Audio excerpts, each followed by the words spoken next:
Plus de 3,5 millions de cas de Covid-19 ont été officiellement déclarés dans le monde.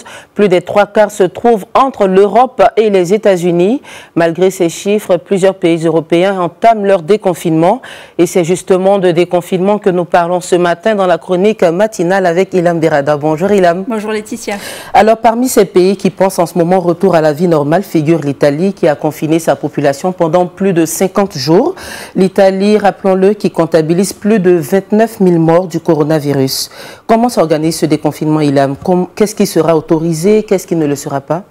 Alors, comme vous le savez, donc le mot d'ordre, Laetitia, au fait, pour ces déconfinements européens, parce qu'il n'y a pas que l'Italie, il y a plusieurs villes, plusieurs pays, c'est un peu la confusion. Et cela reste compréhensible parce que vous savez, avec la situation de cette pandémie, elle est inédite. Donc, tous les pays s'adaptent selon la situation qui se présente à eux. Donc, après 52 jours de confinement général très strict, c'est la phase dite de vivre avec le virus. Donc, les seules mesures claires concernent trois obligations. Donc, trois obligations, Donc, il faut être muni d'une attestation, porter un masque, respecter une distance d'1 mètre entre chaque personne.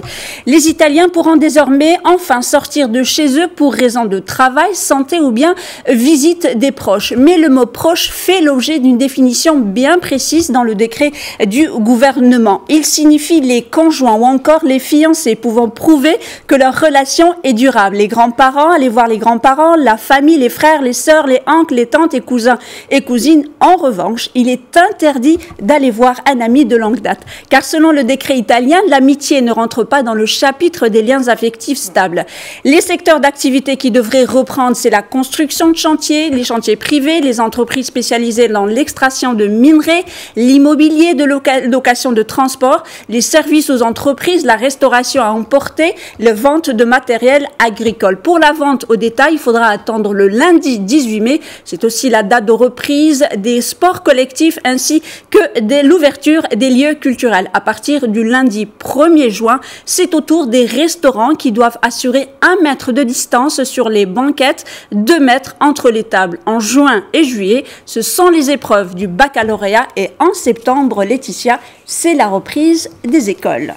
Et l'Espagne, de son côté, dont les 47 millions d'habitants étaient enfermés depuis mi-mars, ont redécouvert en fin de semaine les joies du sport et de la promenade en famille. Donc, à la différence des voisins français et italiens, l'Espagne s'est engagée dans un plan de déconfinement flexible, sans date précise, laissant une marge de manœuvre considérable aux autorités locales. Le plan de désescalada présenté par le président du gouvernement, le socialiste Pedro Sánchez, s'étalera au minimum sur 6 semaines. Les autorités espagnoles ont prévu des créneaux horaires pour protéger les plus fragiles. En soirée, il sera possible de se promener de 20h à 23h pour les moins de 70 ans, la tranche de 19h à 20h étant réservée aux plus âgés. L'objectif recherché par le gouvernement espagnol est d'atteindre un état de nouvelle normalité à la fin du mois de juin pour tenter de préserver autant que possible le secteur du tourisme. Ce dernier représente 14% du PIB en Espagne. Concrètement, certains territoires jusqu'alors relativement préservés du virus entreront dans la première phase du déconfinement dès aujourd'hui. C'est le cas des Canaries, devraient suivre rapidement les régions de Murcie et d'Andalousie, à l'opposé d'autres régions comme Madrid, Barcelone et la Castille et Léon, les plus touchées par le Covid-19, semblent être condamnées à un déconfinement plus tardif. Les écoles ne rouvriront qu'en septembre, les plages resteront inaccessibles au moins jusqu'en juin et les déplacements entre les départements seront interdits jusqu'à la fin du déconfinement. Les terrasses de restaurants, élément caractéristique du paysage urbain espagnol, devront pouvoir rouvrir autour de la mi-mai, mais avec une capacité réduite de 70%. Et à mon grand bonheur, le football, ma passion espagnole, bénéficie d'un traitement de faveur alors que le gouvernement français vient d'annoncer la suspension de la Ligue 1. Donc, les matchs professionnels de la Liga espagnole pourraient reprendre à huis clos à partir de 7 juin.